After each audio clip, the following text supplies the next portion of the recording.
దేవుని వాక్యం మా మధ్యలో ప్రయోజనులు జగ్గయ్య గారు ఉన్నారు. వారు వచ్చి దేవుని వాక్యం అందించవలసిందిగా అందరూ చప్పట్లు కొట్టి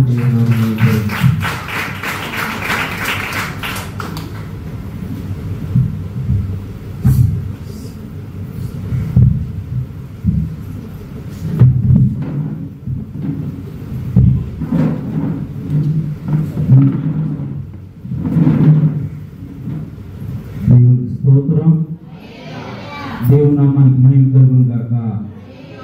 పైన కూర్చుంటే ఏదో కొండ మీద ఉందన్నమాట. దేవుని స్తోత్రం. మంచిది. మరి ఈ యొక్క ఉదయకాల సమయంలో మరి దేవుని యొక్క సన్నిధిలో మనమందరము కూడి ఆయన నామాన్ని మహిమపరచడానికి దేవుడు చక్కటి అవకాశాన్ని మనకు కల్పించాడు. చాలా మంది ఆదివారాన్ని దేవుడు ఇచ్చిన ఒక ఈ రోజును నిర్లక్ష్యం చేసి అనేక మంది ఇళ్లలోనే వారి సొంత పనులు చేసుకోవడానికి వారు ఆతృతపడుతున్నారు. కానీ దేవుణ్ణి వెతికే మనమైతే దేవుని యొక్క కృప ద్వారా మేము కూడా మరి వైజాగ్ నుంచి ఇక్కడికి నడుచుకుంటూ వచ్చాం. మేఘం మమ్మల్ని వెంబడించిందనమాట. వర్షం పడుతుంది, తెలిసిపోతుంది, ఆరిపోతున్నాం అనుకునేలోపు మళ్ళీ వర్షం పడుతుంది. అయినా దేవుని యొక్క కృప. మీరు కూడా దేవుని యొక్క సన్నిధిలో మీరు అందరూ కుటుంబాలతో కూడి వచ్చారు. మేము ఈ ప్రాంతానికి రావడానికి ప్రధానమైన కారణము మన శరీర సంబంధమైన బంధువులు కొన్ని ఏరియాలో మాత్రం ఉంటారు. మన చుట్టాలు కానీ మన ఇరుగు పొరుగు మనకి తెలిసిన మన ఇంటి పేదలు కానీ కొన్ని ప్రాంతాల్లో ఉంటారు. ఆత్మ సంబంధమైన స్నేహితులు మాత్రం అన్ని ప్రాంతాల్లో ఉంటారు. వారిని ఎక్కడ మనం కలిసి ఉంటాము, దేవుని రాజ్యంలో కూడా వారితో పాటు మనం కలిసి ఉంటాం. దేవుని నామానికి మహిమ కలుగును గాక. అలాగా మరి మా ఆత్మీయ సహోదరులు సూర్య బ్రదర్ గారి ద్వారా మేము ఈ ప్రాంతానికి రావడానికి దేవుడు ఎంతగానో కృప చూపించాడు.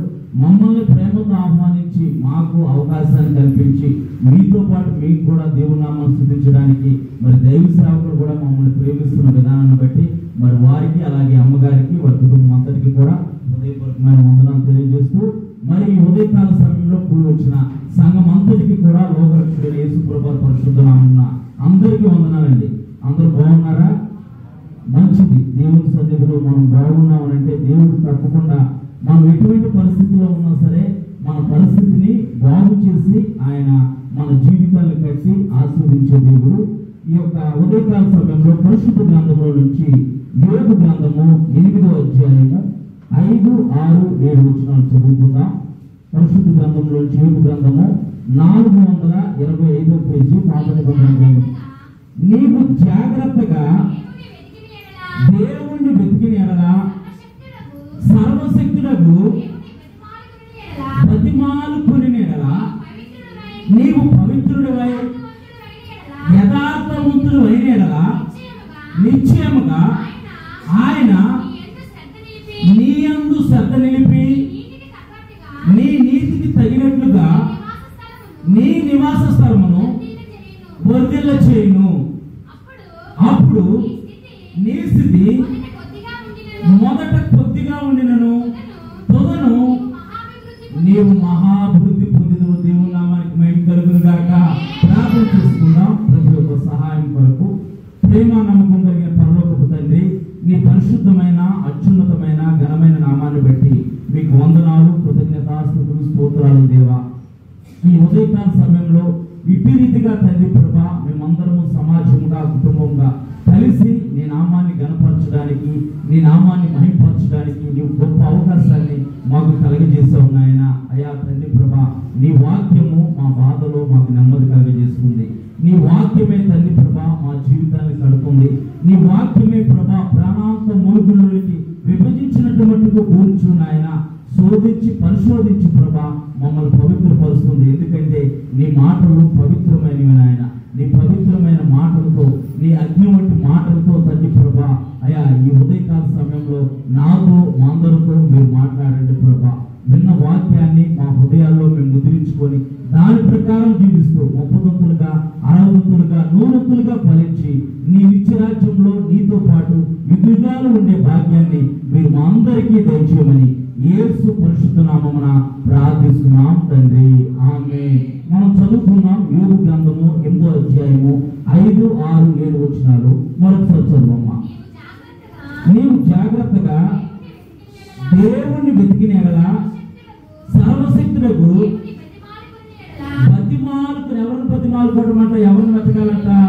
దేవునకు వాక్యం చెబుతుంది, నీవు జాగ్రత్తగా దేవుణ్ణి వెతికినేలా. నీవు జాగ్రత్తగా దేవుణ్ణి వెతకడం అంటే టు సెర్చ్ కేర్ఫుల్, అంటే జాగ్రత్తగా మనము దేవుణ్ణి వెతికేవారిగా ఉండాలి. పరిశుద్ధ గ్రంథమైన బైబిల్లో యేసు ప్రభువు ఉపమానాలు చెబుతూ కొన్ని ఉపమానాలు చెప్పారు. ఆ ఉపమానాల్లో ఒక స్త్రీకి 10 నాణ్యాలు ఉన్నాయి, ఒక నాణ్యము తన గృహంలో పోగొట్టుకుంది. 9 నాణ్యాలు ఉన్నాయి కానీ చెప్పేసి ఆమె సంతోషపడట్లా. పోయిన ఆ నాణ్యాన్ని సంపాదించుకున్నట్టుకు ఆమె జాగ్రత్తగా వెతికిందంట.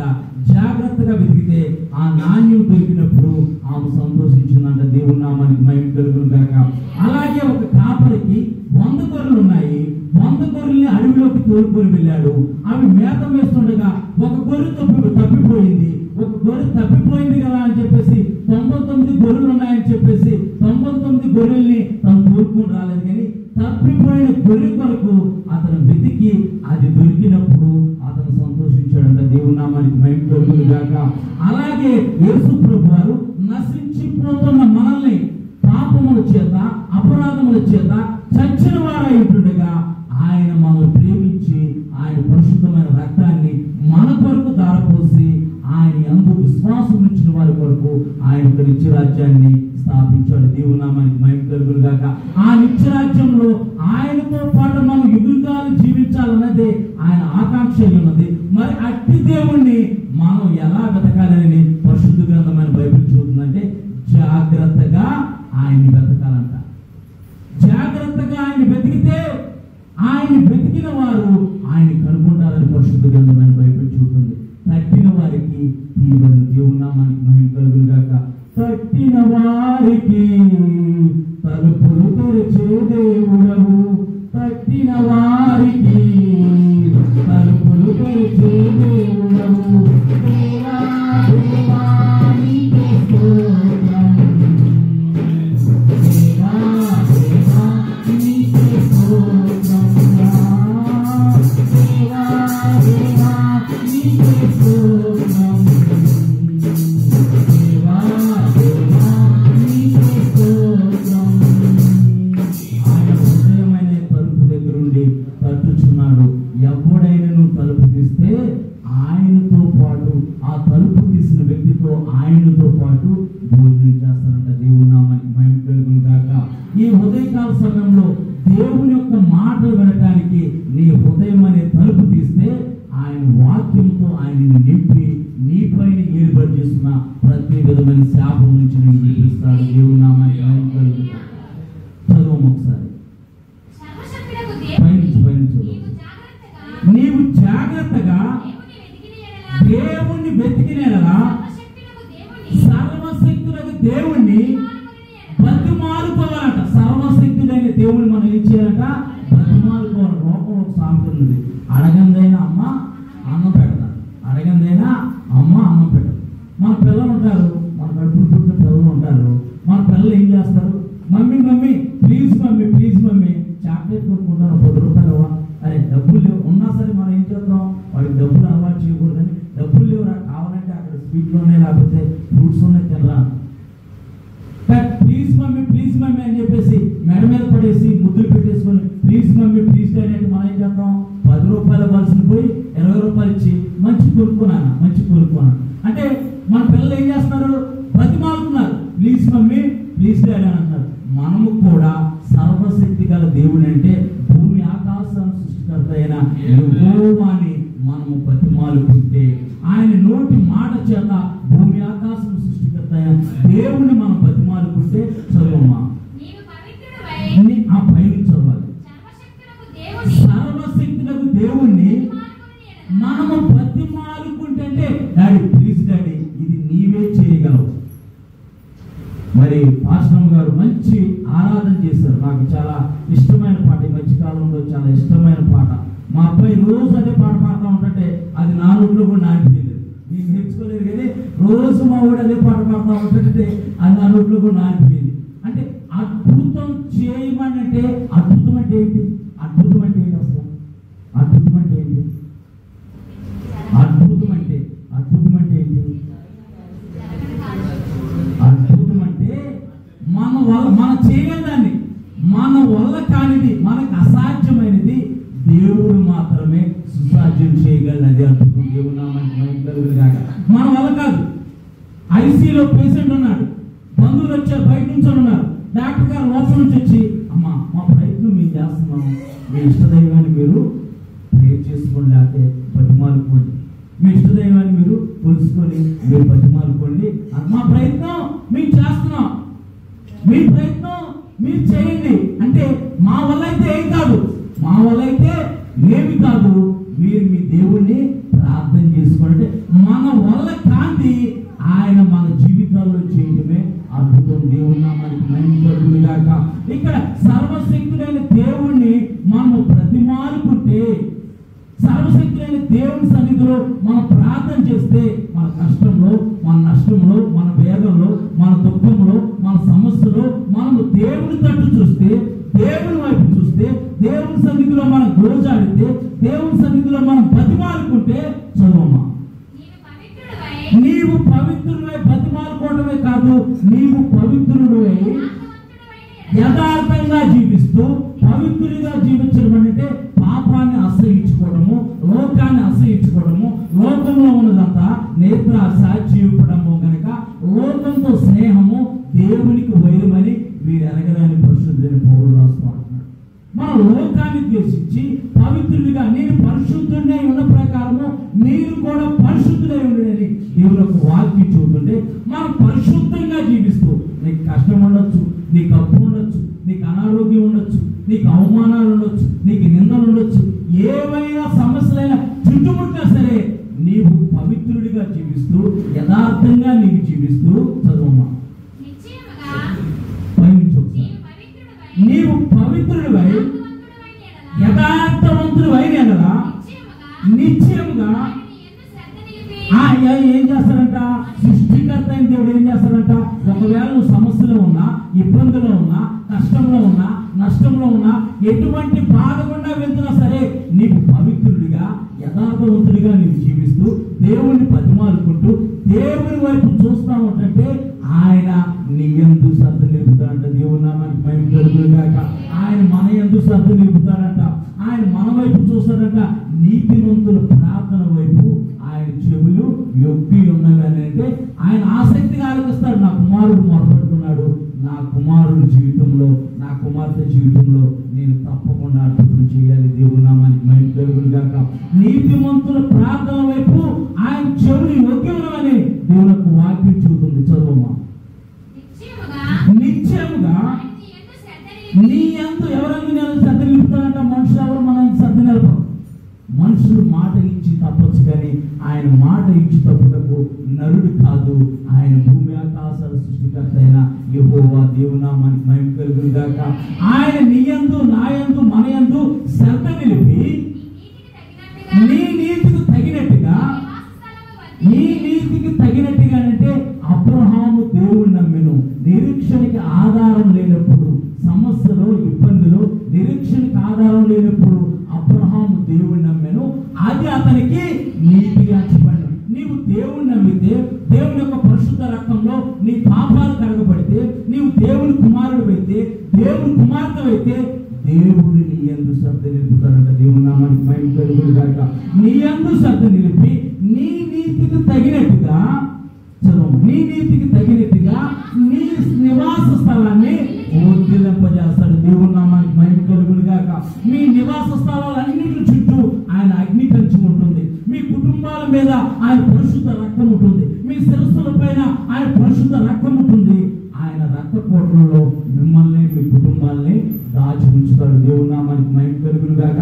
ఏ అపాయం అయితే, ఏ దుష్టులైతే, ఏ కీడైతే మీ కుటుంబాలకి చొరబడాలని చూస్తుందో దేవుడే తన యొక్క అగ్ని కంచెను మీ చుట్టూ, మీ కుటుంబాల చుట్టూ వేస్తాడు. దేవుని నామానికి మహిమ కలుగును గాక.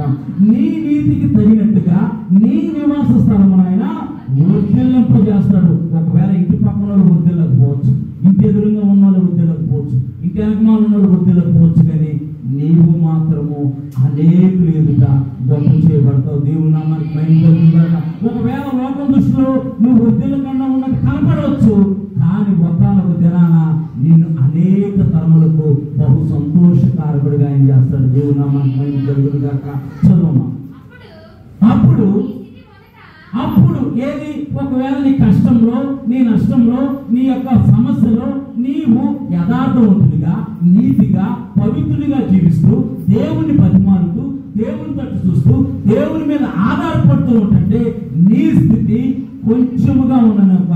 ఒకవేళ మొదట నీ స్థితి కొంచెంగా ఉండను, దేవుడు ఏం చేస్తాడంట, ఆ కొంచెంగా ఉన్న దాన్ని 5 రొట్టెలు 2 చేపలు 5,000 మందికి పంచిపెట్టగా ఇంకా కొన్ని గంపలకి ఎత్తపడ్డాయి. దేవుని నామానికి మహిమ కలుగును గాక. ఆయన నీ స్థితి కొంచెం ఇప్పుడు ప్రారంభంలో ఉన్నావేమో, ఒకవేళ ఈ సేవ ఇప్పుడు ప్రారంభంలో ఉందేమో, దేవుడు రానున్న రోజుల్లో ఈ సేవను అభివృద్ధిపరచబోతున్నాడు. తూర్పు, పడమర, ఉత్తరం నలుదిక్కుల ఈ సేవను విస్తరించబోతున్నాడు. దేవుని యొక్క దాసుని యొక్క కుటుంబాన్ని దేవుడు హెచ్చించబోతున్నాడు. ఆయన యొక్క తరాన్ని దేవుడు అనేకులకు ఆశీర్వాదకరంగా మార్చబోతున్నాడు. అలాగే మన కుటుంబాలను కూడా దేవుడు హెచ్చించబోతున్నాడు.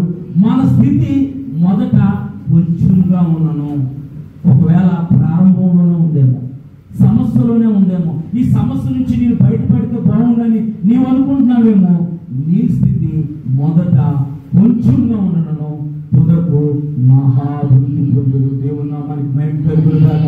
చూద్దాం, దేవుడి జాగ్రత్తగా దేవుడిని వెతకమంటున్నాడు. అసలు దేవుడు ఎలాంటి ఆజ్ఞలు ఇచ్చాడు, ఆజ్ఞలు కైకొంటే మన జీవితాల్లో దేవుడు ఎలాంటి ఆశీర్వాదాలు కుమ్మరిస్తాడో మనం పరిశుద్ధ గ్రంథమైన బైబిల్లో చూద్దాం. మొట్టమొదటిగా ద్వితీయోపదేశకాండంలోనే ఉంటాయి. ద్వితీయోపదేశకాండము 4వ అధ్యాయం, ద్వితీయోపదేశకాండము 4వ అధ్యాయము 9వ వచనం. ద్వితీయోపదేశకాండము 4వ అధ్యాయం 9. అయితే నీవు జాగ్రత్త పడుము, నీవు కన్నులారా చూచిన వాటిని మరొకడు, అంటే నువ్వు కన్నులారా చూచిన వాటిని మరొకడు అంటే దేవుడు నీ జీవితాల్లో చేసిన అద్భుతాలను నీవు మరొకడు. అప్పుడు ఏదో జరిగిందిలేండి అద్భుతం, ఇప్పుడు చేయట్లేదు, నా జీవితం ఏం బాగాలేదని అనుకోడు. అద్భుతం చేసినా చేయకపోయినా ఆయన అద్భుతాలు చేసే దేవుడు, ఆయన ఆశ్చర్యకార్యాలు చేసే దేవుడు, ఆయన చనిపోయిన వారిని లేపిన దేవుడు. దేవుడు నామానికి భయంకరంగా. అప్పుడు ఏదో జరిగిపోయింది అండి, అప్పుడు పాస్టర్ గారు ప్రార్థన చేస్తే ఏదో దేవుడు అద్భుతం చేశాడు, కానీ ఇప్పుడు పాస్టర్ గారు దమ్ములేదని అనుకోడు. నీవు నిజంగా యథార్థంగా దేవుని మీద ఆధారపడితే సేవకుడు ప్రార్థన కూడా నీకు అవసరం లేదు అనేది మందిరానికి రావడం మానేయకూడదు. సేవకుడు ప్రార్థన అవసరం లేదని మందిరానికి రావడం మానేయకూడదు. అంటే మనం ఏం చేస్తాం, ఏ నెపం దొరికిద్దా, ఏ వంక దొరికిద్దా వారి మీద అర్థం అనుకుంటాం. మా పిల్లలు ఏం చేస్తారు, 2 ఉన్నారు కొట్టుకుంటారు. లేదు మమ్మీ వాడే ముందుకు వెళ్ళాడు, లేదు మమ్మీ చెల్లె ముందు గీలింది నన్ను అంటే వంక. ఏం చేద్దాం, ఏదో ఒక వంక, ఎవరో ఒకరు దేవుడి మీద నేర్తాం, సేవకుడి మీద నేర్తాం. మన మీద వేసుకోవడానికి మనకి మనసు వస్తుంది కదా. సేవకుడు దేవుడు ఇద్దరే ఖాళీగా ఉండాలని చెప్పేసి మన ఉద్దేశం. అంటే మనం నిజంగా యథార్థంగా చదువు ఒకసారి. అయితే నీవు జాగ్రత్త పడము, నీవు కన్నులారా చూచిన వాటిని మరొక ఉండినట్లను, అది నీ జీవితకాలం అంతయు నీ హృదయముల నుండి తొలగిపోకుండానట్లను నీ మనస్సును జాగ్రత్తగా. ఏం చేయాలంట, మొట్టమొదటిగా మన మనస్సును జాగ్రత్తగా కాపాడుకోవాలి. మన మనసు 10 విధాలుగా చెబుతూ ఉంటుంది. అపవాదికి ఏంటంటే ముందు మన మనసు, మన ఆలోచన, మన మైండ్, మన ఆలోచన దొరికిందండి. ఈరోజు ఆదివారం వర్షం పడుతుంది, మంచిగా ఒక కేజీ చికెన్ తెచ్చుకొని వండుకొని ఇంటి దగ్గర ఉంటే పోయి ఏమి అర్థం, ప్రార్థన ఎప్పుడు జరుగుతూ ఉండే ఆరాధన, ఎప్పుడు చెప్పే వాక్యమే రొటీన్ అయిపోయింది, ఏ మసాలా ఏం ఉండట్లేదని చెప్పేసి చూస్తూ ఉంటాడు అబ్బాయి గారు. అబ్బాయి ఏం చేస్తాడు, అలా చూస్తూ ఉంటాడు. వచ్చి ఏం రొటీన్ అయిపోయింది, వర్షం పడుతుంది, ఈరోజు ఇంటి దగ్గర ఉంటే ఏం కాదు, రెస్ట్ తీసుకొని నీకు కూడా బాగోట్లేదు కదా మంచి అంటాడు. నీకు కూడా బాగోట్లేదు కదా, ఇంటి దగ్గర ఉండిపో, మంచిగా మీ ఆయన కానీ లేకపోతే చికెన్ తీసుకోవాలి, మంచి కూరలు చేసి ఫ్యామిలీతో ఎంజాయ్ చేసి అని అంటారు. అబ్బాయి చూద్దాం ఏంటి, వాడి ఉద్దేశం ఏంటి, నీవు దేవుని యొక్క సన్నిధానానికి రావటము వాడికి ఇష్టం లేదు. ఒకవేళ నువ్వు దేవుని సన్నిధానానికి వచ్చావనుకో, దేవుని యొక్క వాక్యం వింటావు, దేవుడికి నీ మనసును అప్పగించుకుంటావు, నీ హృదయాన్ని దేవుడు స్తుతిస్తావు. దేవుడు వాక్యం ద్వారా నీవు హెచ్చరించబడి నీవు దేవుడి తట్టు తిరిగితే దేవుడు నిన్ను ఆశీర్వదిస్తాడని నీకంటే 100 రెట్లు వాడికి తెలుసు కనుక వాడు మన మనసులో ఆలోచనలు పిలిచి మనము దేవుని సన్నిధానానికి రాకుండా చేస్తాడు.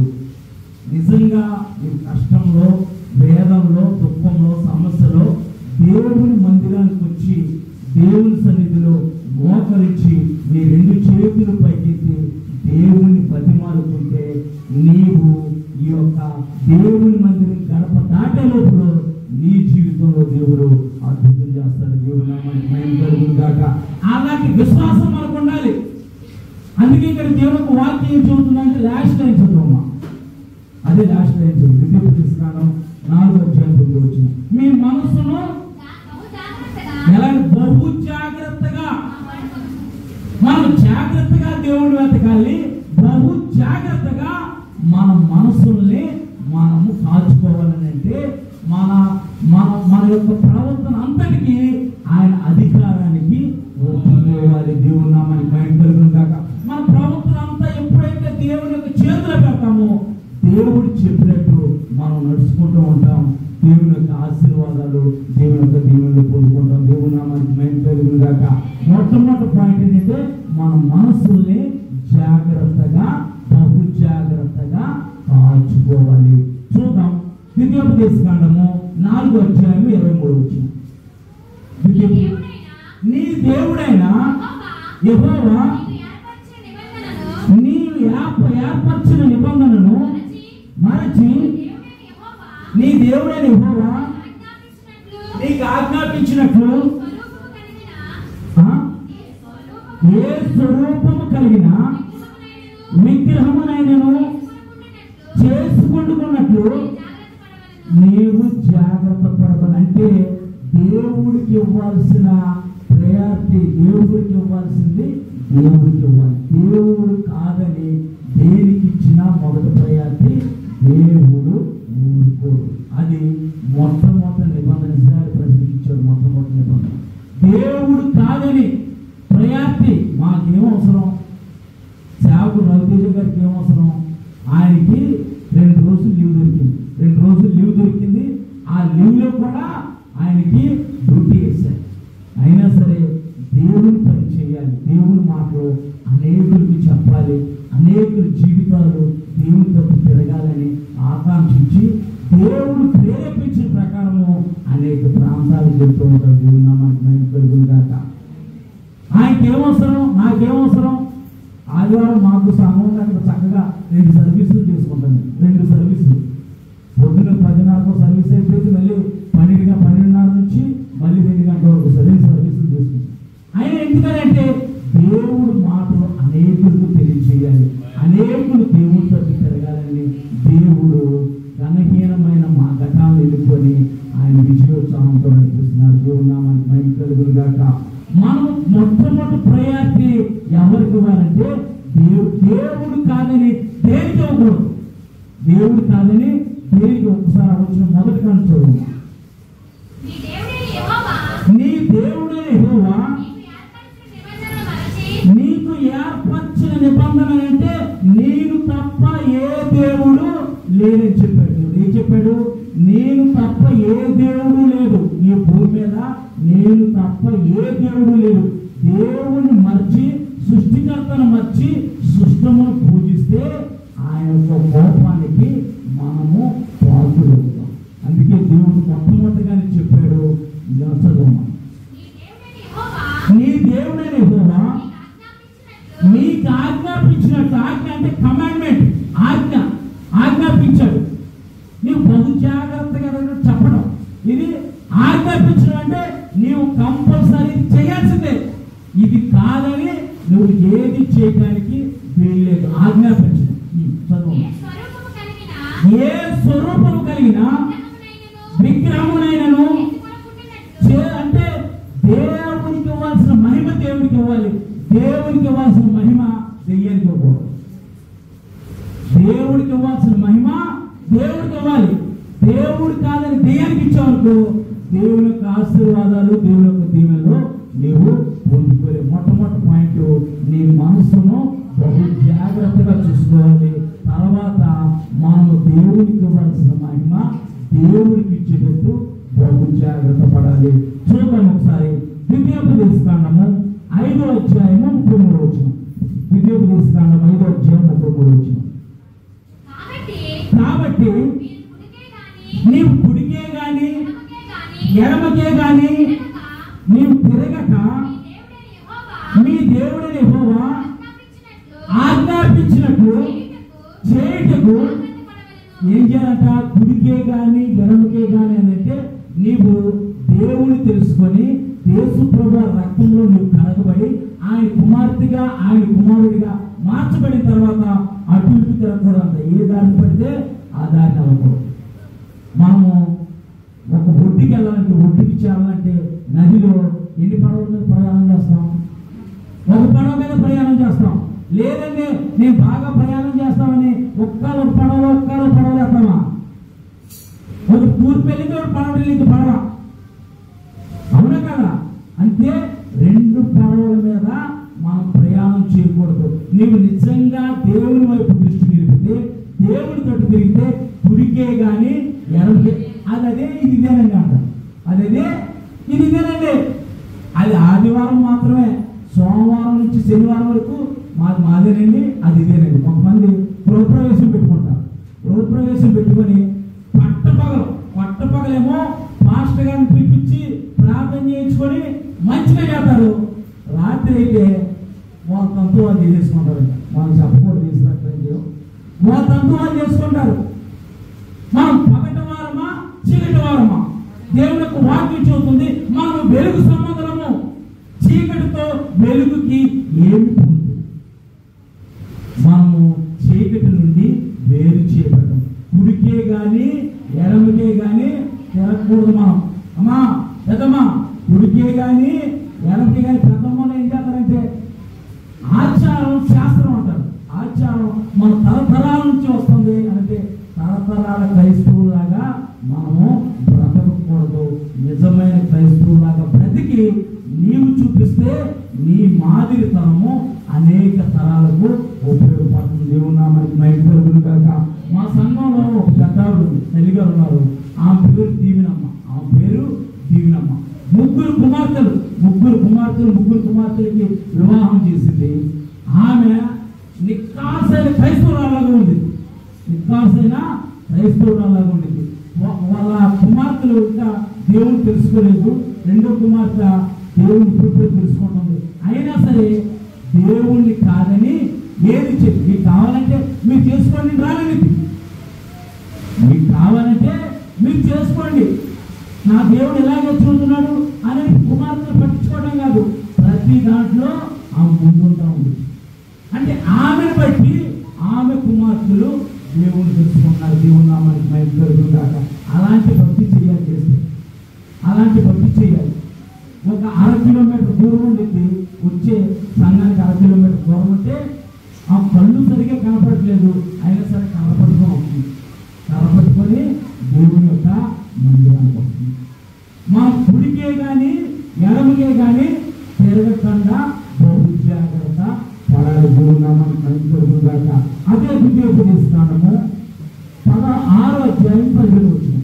ద్వితీయోపదేశకాండము నీ దేవుడైన యెహోవా ఆజ్ఞలను అనగా ఆయన నీకు నియమించిన శాసనములను కట్టడలను జాగ్రత్తగా ఏం చేయాలంట? ఒకసారి చదువు, మళ్ళీ అది వచ్చింది. ఆ తలిపేసేది వేసేది కొంచెం సౌండ్ ఎక్కువవుతుంది. చదువు. మీ దేవుడైన యెహోవా ఆజ్ఞలను అనగా ఆయన నీకు నియమించిన శాసనం అంటే ఆయన వాక్యము. చదువు. కట్టడాలంటే ఆయన వాక్యము. జాగ్రత్తగా ఏం చేయాలంట? ఆచరించాలంట. ఎలా ఆచరించాలంట? అంటే దేవుడి ఈ పని చేయకంటే చేయకూడదు. దేవుడి తప్పు. ఈ వాక్యం దేవుడి యొక్క సేవకుల ద్వారా దేవుడు మాటల ద్వారా మనం హెచ్చరించబడి మనం లోబడకపోతే దేవుని యొక్క మాటలు అశ్రద్ధగా వింటేనంట శాపగ్రస్తులైపోతారు.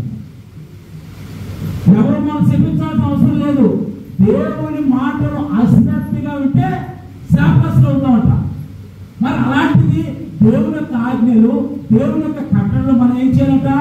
బహు జాగ్రత్తగా అంటే దేవుని యొక్క వాక్యం ఏం చెబుతుంది, దైవ సేవకుల ద్వారా దేవుని యొక్క వాక్యము ఏ విధంగా మనం హెచ్చరించబడుతున్నాము దానికి మనం లోబడి జీవించాలంటే దేవుడు మనకి బయటకు కాక.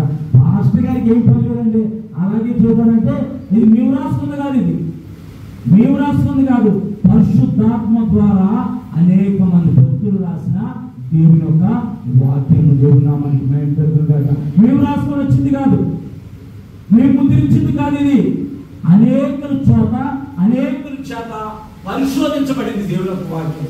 అనేకుల చేత పలుమార్లు పరిశోధించబడి వారన్నిటి ప్రమాణాలకు అన్నిటికీ తగిందా లేదని పరిశోధించి అప్పుడు పరిశుద్ధ గ్రంథమైన బైబిల్ని ముద్రించారు. దేవుని నామానికి మహిమ కలుగును గాక. అందుకే దేవుని యొక్క వాక్యానికి విరుద్ధంగా మనం ఏమీ చేయకుండా దేవుని ఆజ్ఞలు, దేవుని కట్టడలో మనం గైకొనే విధంగా జాగ్రత్త పడాలి. దేవుని నామానికి మహిమ కలుగును గాక. చూద్దాం ఒకసారి ఆ పరిశుద్ధ గ్రంథంలో నుంచి ద్వితీయోపదేశకాండము 11వ అధ్యాయము. ద్వితీయోపదేశకాండము 11వ అధ్యాయం 13వ వచనం 22వ వచనం చదువుకున్నాము. 13వ వచనం చదవండి. కాబట్టి మన పూర్ణ హృదయముతోను పూర్ణ ఆత్మతోను దేవుడైన యెహోవాను ప్రేమించి ఏం చేయాలంట? మన పూర్ణ హృదయముతోను మన పూర్ణ ఆత్మతోను మన దేవుడైన యెహోవాను ప్రేమించి ఆయన సేవింపవలని నేడు నేను మీకు ఇచ్చు ఆజ్ఞలను మీరు జాగ్రత్తగా వినేలా మీరు జాగ్రత్తగా ఏం చేయాలంట? వినాలంట. మీరు జాగ్రత్తగా వినగలని వచ్చింది. మీరు మీ దేవుడైన యెహోవాను ప్రేమించి ఆయన మార్గములు అంటే ఆయన పూర్ణ హృదయంతో పూర్ణాత్మతో పూర్ణ మనసుతో మనం ప్రేమిస్తూ సేవిస్తూ ఆయన మార్గములు చదవమ్మా. ఆయన మార్గములన్నిటిలోనూ నడుచుచు ఆయన హద్దుకుని మీరు చేయవలని మీరు మీకు ఆజ్ఞాపించు ఈ ఆజ్ఞలన్నింటినీ అనుసరించి జాగ్రత్తగా నడుచుకుని. దేవుడు ఏం చెబుతున్నాడు? జాగ్రత్త సుమి, ఇవన్నీ జాగ్రత్తగా నీవు చేయాలి. దేవుణ్ణి జాగ్రత్తగా వెతకడం అంటే ఇవన్నీ జాగ్రత్తగా వెతకడం అంటే ఇప్పుడు చదువుకున్న పాయింట్లన్నీ దేవుణ్ణి జాగ్రత్తగా వెతకడం. చూద్దాం పరిశుద్ధ గ్రంథమైన బైబిల్లో కొద్ది నిమిషాల్లో నేను ముగిస్తాను. ఎవరు దేవుణ్ణి జాగ్రత్తగా వెతికాడు? ఒకవేళ దేవుణ్ణి జాగ్రత్తగా వెతకడం వల్ల అతని జీవితంలో ఏం కలిగిందో చూద్దాము. 2వ దినవృత్తాంతాల గ్రంథము 14వ అధ్యాయం. 2వ దినవృత్తాంతాల గ్రంథము 14వ అధ్యాయం మొదటి నుంచి అబియా తన పితరులతో కూడా నిద్రించగా జనులు అతనిని దావీదు పట్టణమందు పాతిపెట్టిరి. అతనికి బదులుగా అతని కుమారుడైన ఆసా రాజైన అబియా అతనికి ఆసాకి తండ్రి అయిన అబియా మృతి పొందిన తర్వాత అబియాకి బదులుగా అతడు ఆసా రాజు అయ్యాడు. చదువమ్మా. ఇతని దినములలో దేశము 10 సంవత్సరములు నెమ్మది పొందిందంట. దేవుని నామానికి మహిమ కలుగును గాక. ఆసా దినములలో 10 సంవత్సరములు దేశము నెమ్మది పొందింది. అక్కడ రాయబడి ఉన్న సమయం లేదు కనుక యుద్ధాలు లేవంట. దేవుని నామానికి మహిమ కలుగును గాక. యుద్ధాలు లేవంటే కుటుంబంలో యుద్ధాలు లేకపోతే ఎలా ఉండేది? కుటుంబంలో యుద్ధాలు లేకపోతే ఎలా ఉండేది? వాతావరణం ప్రశాంతంగా ఉంది. అవును కదా? నిన్న ఒక సహోదరి చెబుతుంది, మేము ప్రార్థన చేసిన మేము ఉన్న ప్రేర్ పెట్టిన సహోదరి చెబుతుంది, పాస్టర్ గారు మా పక్కన ఒకరు ఉంటారండి, మా పక్కన ఉత్తర పక్కనే అండి, వాళ్ళ ఇంట్లో ఎప్పుడు కూడా బడబడ బడబడ బడబడ సౌండ్ కనపడతా ఉంటాయండి. ప్రశాంతత లేదు. ఈ మధ్య కొద్దిగా తగ్గిందండి, వాళ్ళ సౌండ్ తగ్గించినట్టున్నారు అంటారు. ఆ సౌండ్ అంటే సమాధానము లేదు, వాళ్ళకి సమాధానం లేదు, తగ్గింపు లేదు, ఒకరినొకరు హెచ్చించుకోవడం లేదు, ప్రేమించుకోవడం లేదు. నువ్వెంత అంటే నేనంత. ఇక్కడ ఆశా దినములలో దేశం ఎలా ఉందనంటే నిమ్మలంగా ఉంది, సమాధానంగా ఉంది, యుద్ధాలు లేనే లేవు. ఎందుకని యుద్ధాలు లేనే లేవు అని చెప్పి అక్కడ రాయబడిందంటే ఆశ తన పితరులు దేవుడైన యెహోవా తట్టు తిరిగాడు. దేవుడి నామానికి మహిమ కలుగును గాక. దేవుడిచ్చిన కట్టడలో మనం ఇందాక చదువుకున్నాం కదా, దేవుడిని జాగ్రత్తగా బతకమంటే అక్కడ రాయబడిన సమయం లేదు కనుక, మరి మైక్ కూడా లేదు కనుక నేను త్వరగా ముగించాలని ఆశపడుతున్నాను. వర్షం కూడా వస్తా ఉంది, మీరు కూడా ఇంటి దగ్గర బట్టలు ఆరేసామా, లేకపోతే ఎలా ఉంది, మా ఇల్లు ఎలా ఉంది, లేకపోతే మా వారికి ఎలా ఉందని మీరు కూడా ఆలోచన కలిగి ఉంటారు కనుక మీరు కూడా త్వరగా ముగించాలని ఆశపడుతున్నాను. అక్కడ ఆశ గురించి రాయబడి ఉంది. ఆశ దినములో 10 సంవత్సరంలో దేశము నిమ్మలంగా ఎందుకున్నానంటే దేవుణ్ణి ఆశ వెతికాడు. దేవుడి నామానికి మహిమ కలుగును గాక. ఆశ దేవుని తట్టు చూడటమే కదా, ఆయన రాజు. ఎవరైనా రాజు, సామాన్యమైన వ్యక్తి కాదు. రాజు దేవుడి ఆజ్ఞల్ని, దేవుడి కట్టల్ని, దేవుడి నిబంధనని ప్రజలకు తెలియజేసి మనము బ్రతికితే దేవుడి కొరకు బతకాలి, చచ్చిపోతే దేవుడి కొరకు చనిపోవాలి. కానీ సృష్టిలో ఉన్న వాటి వైపు మనం చూడకూడదు, సృష్టమును పూజించకూడదని చెప్పేసి ప్రజల్ని హెచ్చరించి దేవుడిచ్చిన ఆజ్ఞల్ని, దేవుడిచ్చిన కట్టల్ని ప్రజలకు తెలియజేసి అందరము మనల్ని విడిపించిన దేవుడు, మన సృష్టికర్త అయిన దేవుడు యెహోవా తట్టు మనం తిరుగుదామని చెప్పేసి అక్కడ సృష్టాన్ని పూజించే ప్రజల్ని హెచ్చరించి వాటినన్నింటినీ ధ్వంసం చేసి దేవుని తట్టు ప్రజలను తిప్పిన ఆశారాజు. దేవుని నామానికి మహిమ కలుగును గాక. మన కుటుంబాల్లో కూడా మనము కూడా నిజమైన యథార్థమైన భక్తి చేస్తే మన ద్వారా మన తరతరాలు దీవించబడతాయి. దేవుని నామానికి మహిమ కలుగును గాక. రవితేజ గారు అమ్మగారి ప్రార్థన ద్వారా ఆయన రక్షింపబడ్డాడు, మా అమ్మగారి ప్రార్థన ద్వారా మీరు రక్షింపబడ్డారు. మన కుటుంబంలో ఒక్కరు నికార్సైన భక్తి చేసామనుకో, నా నుంచి మా తరం మారిపోయింది. మా అబ్బాయికి సినిమాలు కానీ, షికార్లు కానీ, లోపల బుద్ధి మాటలు కానీ ఏం తెలియదు. ఎందుకంటే కాంపౌండ్ దాటడం ఉంది. కాంపౌండ్ దాటడం ఎప్పటికప్పుడు మనం జాగ్రత్తగా, ఎందుకంటే వాళ్ళు దేవుడు ఇచ్చిన బిడ్డలు కనుక దేవుని కొరకు వాళ్ళు నమ్మకంగా జీవించాలి. దేవుని నామానికి మహిమ కలుగును గాక. ఆ బోలే పిల్లవాడండి, అరే అన్నానా అను, ఫస్ట్ ఒక చిన్న మాట అంటాడు, తర్వాత బుద్ధిగా అంటాడండి, ఇప్పుడు మాటలు వస్తున్నాయండి, అన్నానా అంటే తర్వాత వాడు నిన్ను నన్ను కూడా అంటాడు. మనం నికార్సైన భక్తి చేసామంటే, యథార్థమైన భక్తి చేసామంటే మనం దీవించబడటమే కాదు, మన తరతరాలు దీవించబడతాయి. దేవుని నామానికి మహిమ కలుగును గాక. ఇక్కడ ఆశా దినముల్లో దేశం ఎందుకు నెమ్మదిగా ఉందంటే ఆశ సృష్టికర్త అయిన దేవుని తట్టు తిరగటమే కాదు, ప్రజలను కూడా హెచ్చరించి దేవుని తట్టు తిప్పాడు. దేవుని వెతకడం ప్రారంభించాడు, దేవుని ఆరాధించడం ప్రారంభించాడు, ప్రజలందరినీ కూడా దేవుని మాటల చేత హెచ్చరించడం ప్రారంభించాడు. అనుకోకుండా ఆశాకు ఉపద్రవం ఎదురైంది. చదువుగా ఒకసారి 2వ దినవృత్తాంతాల గ్రంథము 14వ అధ్యాయము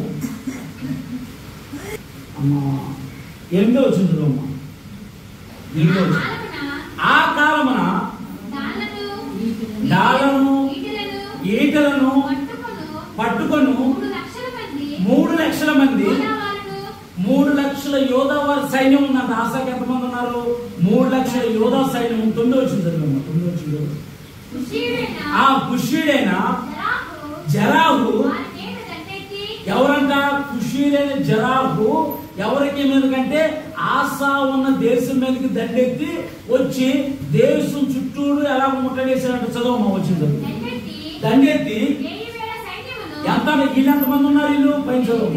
వీళ్ళు ఎంతమంది ఉన్నారు? 2,80,000 మంది సైన్యమేమో ఆశకు ఉన్నారు. ఇక్కడ కూషీడైన జహార్కి ఎంతమంది సైన్యం ఉన్నారంటే 1,000 మంది సైన్యం అన్న. 1,000 మంది సైన్యము. దేవుని నామానికి మహిమ కలుగును గాక. అపవాది గర్జించు సింహం వలె వచ్చినా సరే వాడు గర్జించు సింహం కాదు, నీ వెనకాల యోధా గోత్రపు సింహం ఉన్నాడు. దేవుని నామానికి మహిమ కలుగును గాక. యోధా గోత్రపు సింహం గర్జించితే అది సింహము గాండ్రింపు అంటారు. అపవాది గర్జించు సింహం వల్లే వస్తున్నాడు అంటారు, కానీ ఆడి సింహం కాదు, వాడు కుక్క. కుక్కకి ఏం చేయాలి మనం? రోడ్డు మీద వెళ్ళి అసలు కుక్క అరుపుతాం ఉండి ఏం చేస్తాం మనం? ఇలా అంటాం, ఎలా అంటాం, ఇలా అంటాం. ఇలాగా మన చేతులు ఏముండదు, ఎలా అంటాం, ఎలా అంటే వాళ్ళు రాయో ఏదో తీసి నన్ను కొడుతున్నారు బాబాయ్ అని చెప్పి అది వెనక్కి తిరిగి పరిగెత్తింది. ఒకవేళ నీ మీద అపవాది గర్జించు సింహాలే వచ్చినా నీ వెనకాల యోధా గోత్రపు సింహం ఉంది. యోధా గోత్రపు సింహం గర్జిస్తే వాడు వచ్చిన దారిని వెనక్కి తిరిగి చూడకుండా పారిపోతాడు. దేవుని నామాన్ని మహిమ కలుగును గాక. చదవం ఒకసారి. కుషీయుడైన జరాహు వారి మీద దండెత్తి వేవేల సైన్యమును, వేవేల మంది సైన్యం అంట, 300 రథాలంటే ఇక్కడేమో 2,40,000 మంది ఉన్నారు సైన్యం ఆసాకి. చదువమ్మా. కూర్చుకొని బయలుదేరి మారేష్ వరకు రాగా ఆశ అతనికి ఎదురుపోయిను. వారు మారేషునొద్ద జఫాతాను పల్లపు స్థలమందు పంక్తులు, అంటే వాళ్ళు పంక్తులు తెచ్చారన్నమాట. అంటే గ్రూపులుగా విడిపోయారు అన్నమాట. పంక్తులు తెచ్చారంటే గ్రూపులుగా విడిపోయారు. చదువు. యుద్ధం కలపగా ఆశ ఏం చేశారంట? యుద్ధం కలుపుదామని చెప్పేసి ప్లాన్ వేసాడు. ఆశ పంక్తులు తీర్చాడు. వాళ్ళు ఎదుర్కోవాలని అనుకున్నాడు, కానీ చదువమ్మా. ఆశ తన దేవుడైన ఎలా మొరపెట్టాడంట?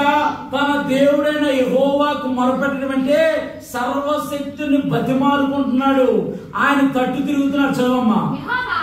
యెహోవా విస్తారమైన సైన్యము చేతిలో పడిపోకుండా బలము లేని వారికి సహాయము చేయుటకు నీకంటే ఎవరు లేరు. నీవే ఏదైనా చేయాలంటూ నీ కార్యాలకై ఎదురు చూస్తున్నా. నీవే ఏదైనా చేయాలంటూ నీ కార్యాలకై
దాసురాలు తన యజమానురాలి చేతులట్టు చూసినట్టు మన సృష్టికర్త అయిన యెహోవా వైపు మనం చూస్తే ఆయన తప్పకుండా తన దక్షిణ హస్తంతో మనం ఆదుకుంటాడు. దేవుని నామానికి మహిమ కలుగును గాక.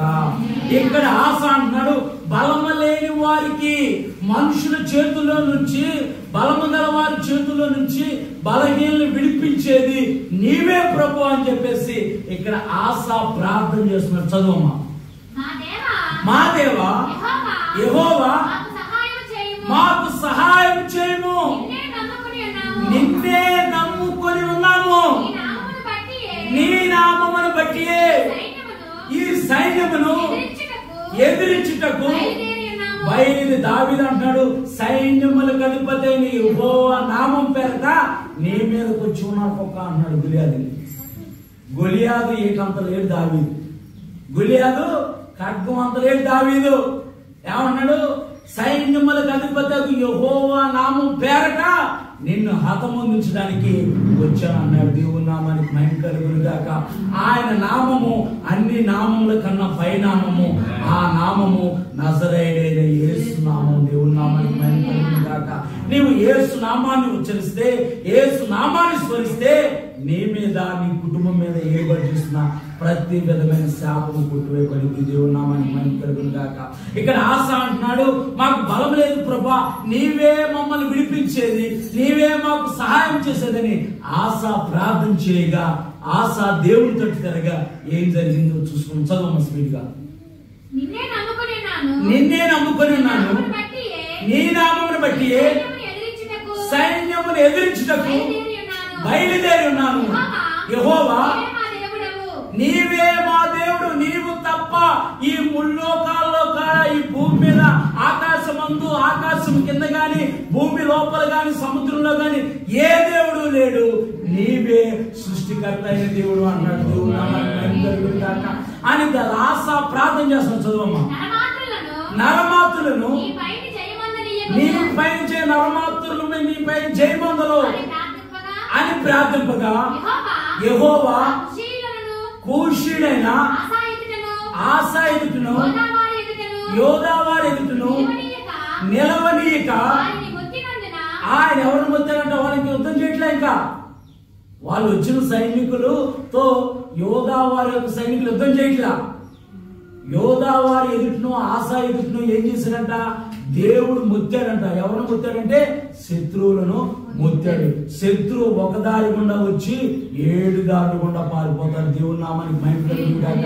ఏ శత్రువు అయితే మీ కుటుంబాల మీదకి వస్తున్నాడు, ఏ శత్రువు అయితే మీ కుటుంబాలను బలహీనపరుస్తున్నాడు, ఏ శత్రువు అయితే మిమ్మల్ని బలహీనపరుస్తున్నాడు, వాడు వచ్చిన దారి గుండా 7 దారులు గుండా వాడు పారిపోతాడు. పారిపోవడానికి దారి ఎత్తుకుంటాడు యేసు నామములో. మీ మీద, మీ కుటుంబాల మీద ఏర్పాటు చేస్తున్న ప్రతి విధమైన శత్రువు యేసు సర్వశక్తి గల నామములో లయపరచబడును గాక. ప్రతి అపవాది కట్లన్నీ తెగిపోవును గాక, ప్రతి అపవాది సంఖ్యలన్నీ తెగిపోవును గాక. మీరు స్వతంత్రులు అవుదురు గాక, మీరు దేవుని తట్టు తిరిగి దేవుని స్మరించుదురు గాక. ఇక్కడ ఆశ దేవుని ప్రార్థించి దేవుని నమ్ముకొని యుద్ధ పంక్తిలోకి అడుగు పెట్టగానే ఆ ఎదురుగా ఉన్న శత్రువులు అంతా వాళ్ళందరికీ వాళ్ళే పడిపోతారు. అంటే బల్లి తీసాడు, అలాగా బల్లి తీసి విసిరైపోతున్నాడు, వాడు వెనక్కి పడిపోయాడు. కత్తి తీశాడు, కత్తి తీసి యుద్ధం చేయబోతున్నాడు, వాడు వెనక్కి పడిపోయాడు. ఆ సైన్యంలో, ఆ శత్రు సైన్యంలో మిగతా వారు చూసినాడు, బాబాయ్ వీళ్ళేంటారు ఎలా పడిపోతున్నారు, వీళ్ళ దేవుడు వీళ్ళ పక్షాన ఉన్నాడని మిగతా వారు చంపించాలని అంటే పారిపోయాడు. నీవు దేవుని సన్నిధిలోకి వస్తే, దేవుని మాటలు ఆలకిస్తే, దేవుని వైపు నీ హృదయాన్ని తిప్పితే, నీ మీద, నీ కుటుంబం మీద ఏ శత్రువు అయితే ప్రభావం చూపించాలనుకుంటున్నాడో ఆ శత్రువు యొక్క దాడి నుంచి, ఆ శత్రు చేతుల నుంచి మిమ్మల్ని, మీ కుటుంబాన్ని దేవుడు రక్షించి అనేకుల ముందు మిమ్మల్ని హెచ్చిస్తాడు. ఇక్కడ ఆశ దేవుని తట్టు తిరగగా దేశంలో 10 సంవత్సరాలు నెమ్మది కలిగింది. అలాగే మీ జీవితాల్లో కూడా దేవుని తట్టు మీరు తిరిగితే మీ కుటుంబాల్లో నెమ్మది, మీ గృహాల్లో శాంతి, మీరు అనేకులకు సమాధానాన్ని పంచే, ప్రేమను పంచేవారిగా మార్చబడతారు. అడ్డు కృప పరిశుద్ధాత్మ దేవుడు మనందరికీ అనుగ్రహించి ఆయన నిత్యరాజ్యంతో ఆయనతో పాటు జీవించే భాగ్యాన్ని మనందరికీ దయచేయును గాక. ఆమేన్. అందరం అలాగే అందరం మోకరిద్దాం. సమయం కూడా అయిపోయింది. అందరం మోకరిద్దాం. అవును ప్రభా, అయ్యా నేను జాగ్రత్తగా వెతకాలి ఆయన. అయ్యా ఇప్పటివరకు ఒక జాగ్రత్తగా వెతకలేదేమో, నా మనసును నిలుపుకోలేదేమో, నీ ఆజ్ఞలు, నీ కట్టడలు నేను గైకొనలేదేమో ప్రభువా. నాయన ఇక్కడి నుంచి అయినా నేను జాగ్రత్తగా వెతుకుతాను, నీ కట్టడలు గైకొంటాను, నీ వైపు తిరుగుతాను, నీ తట్టు తిరుగుతాను ప్రభువా. అయ్యా నన్ను దర్శించు ప్రభా, నన్ను దర్శించు ప్రభా, నన్ను దర్శించు ప్రభా, నన్ను దర్శించు ప్రభా, నన్ను దర్శించు నాయన, నన్ను దర్శించు నాయన, నన్ను దర్శించు నాయన, నన్ను దర్శించు నాయన, నన్ను దర్శించు నాయన, నన్ను దర్శించు నాయన. అయ్యా నన్ను దర్శించు ప్రభా, నన్ను దర్శించు ప్రభా అని ప్రార్థించాను. ఈ రాబోయే ఉదయకాల సమయంలో ఆయన మనం దర్శించబోతున్నాడు. నువ్వు జాగ్రత్తగా వెతికితే, నువ్వు జాగ్రత్తగా దేవుని తట్టు తిరిగితే, ఆయన ఆజ్ఞలో, ఆయన కట్టంలో గైకొంటే గనక ఆయన తప్పకుండా మన తట్టు తిరగబోతున్నాడు.